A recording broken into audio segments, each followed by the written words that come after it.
দুটি পা ও একটি হাত নেই, তারপরও শত বাধা পেরিয়ে লেখাপড়া শেষ করেছেন যশোরের ঝিকরগাছার শারীরিক প্রতিবন্ধী শাহিদা খাতুন। নিজে স্বাবলম্বী হওয়ার পাশাপাশি কাজ করতে চান অন্যদের জন্য। যশোর থেকে তৌহিদুর রহমানের রিপোর্ট।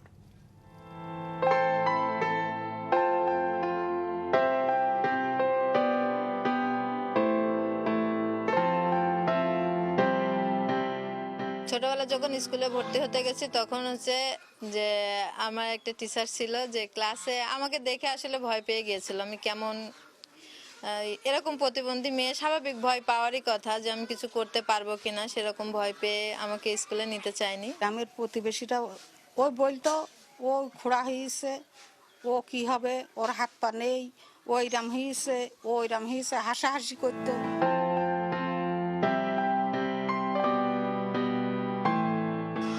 আম্মু অনেক প্রতিকূলের মধ্য দিয়ে আমাকে আসলে বড় করেছে। আব্বু আম্মু ভাই বোন যারা আছে আসলে তাদের অনেক শ্রম আছে আমার পিছনে, আমার এতটা বড় হয়ে ওঠা।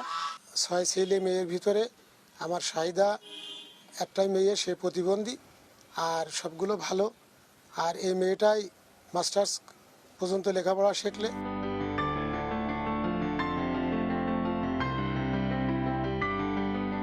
আমি তো অনেক কষ্ট করে এই পর্যন্ত মাস্টার্স কমপ্লিট করছি যশোর MM কলেজ থেকে। অনেক কষ্ট করে, বাসা থেকে অনেক দূরে, যেহেতু অনেক কষ্ট করে গেছি একা একা, যে ওইভাবে বৃষ্টি বাদলের দিনেও পরীক্ষা দিয়ে আসছি।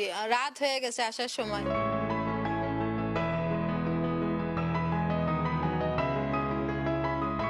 আমি পরনির্ভরশীল হতে চাই না, আমি কারো দয়ায় বাঁচতে চাই না। আমি নিজেই স্বাবলম্বী হতে চাই এবং অন্যকেও স্বাবলম্বী করতে চাই, যেন আমি সেই সুযোগটা পাই।